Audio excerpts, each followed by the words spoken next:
আমার মামাতো বড় ভাই আতিক তার বিয়ের জন্য মেয়ে দেখতে সব সময় আমাকে সাথে নিয়ে যায়।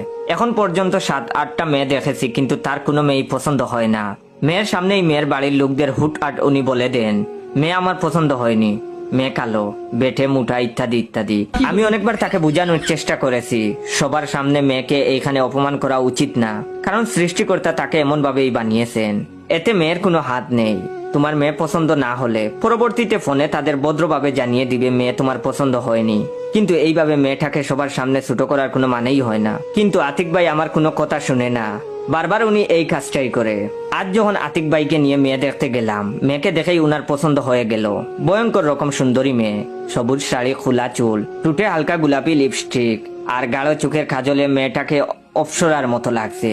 আতিক ভাই হা করে তাকিয়ে থেকে বলল, মেয়ে আমার পছন্দ হয়েছে, আমি এই মেয়েকেই বিয়ে করব। এমন সময় মেয়েটি আতিক ভাইকে দেখে রেগে গিয়ে বলল, আমি এই মদন মার্কা ছেলেকে বিয়ে করব না।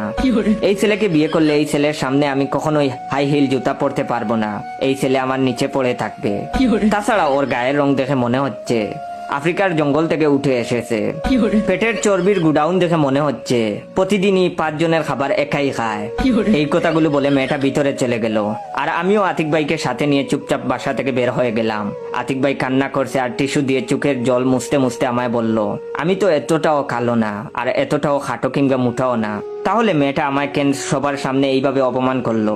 আমি তখন তাকে বললাম, মেয়েটার তুলনায় তুমি ওর থেকে কালো, ওর চেয়ে খাটো। আমি বললাম, আতিক ভাই, এই পৃথিবীতে আমরা প্রতিটা মানুষ কারো না কারো কাছে অযোগ্য, তাই আমাদের কারো অহংকার করা উচিত না। তোমার এখন যেমন কষ্ট লাগছে, তার চেয়েও বেশি কষ্ট পেয়েছে ওই মেয়েগুলো যাদের তুমি অপমান করেছো। এমন সময় আমার ফোনটা বেজে উঠলো। আমি একটু সাইডে গিয়ে ফোনটা রিসিভ করতেই অপর প্রান্ত থেকে আমার গার্লফ্রেন্ড সাদিয়া আমায় বলল, তোমার বড় ভাই কি করে? আমি হেসে তখন বললাম, মেয়েদের মতো কান্না করছে রে। সাদিয়া মনমরা হয়ে বলল, তোমার জন্য তোমার ভাইটাকে এতটা অপমান করলাম। আমি তখন বললাম, ঠিক আছে, হাজারামের শিক্ষা হওয়া দরকার আছে। সাদিয়া কিছুটা অভিমানী সুরে বলল, নিজে কবে বিয়ের প্রস্তাব পাঠাবে? আমি তখন মুচকি এসে বললাম, চিন্তা করো না, আমি ব্যবস্থা করছি।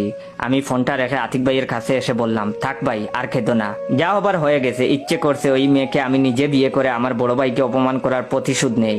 মুহূর্তের মাঝে আতিক ভাই চোখের জল মুছে বলল, একদম ঠিক বলেছিস, তুই দেখতেও স্মার্ট আছিস আর ভালো জবও করিস, এই মেয়ের সাথে যেভাবেই হোক তোকে আমি বিয়ে করাবো। আমি তখন আমতা আমতা করে বললাম, কিন্তু বাবা মা রাজি হবে তো? তখন আতিক ভাই বলল, ফুফা ফুফিকে আমি দেখে নিব, তুই শুধু কথা দে বিয়ের পর মেয়েকে এমন নির্যাতন করবি যেন হাড়ে হাড়ে টের পায় আমাকে অপমান করার মজা। আমি খুব সিরিয়াস হয়ে বললাম, তুমি চিন্তা করো না, প্রতিটা রাতে এই মেয়ের উপর নির্যাতন চালাবো, তুমি শুধু বিয়ের ব্যবস্থা করো। আমার বড় ভাইকে অপমান করেছে বলে কথা।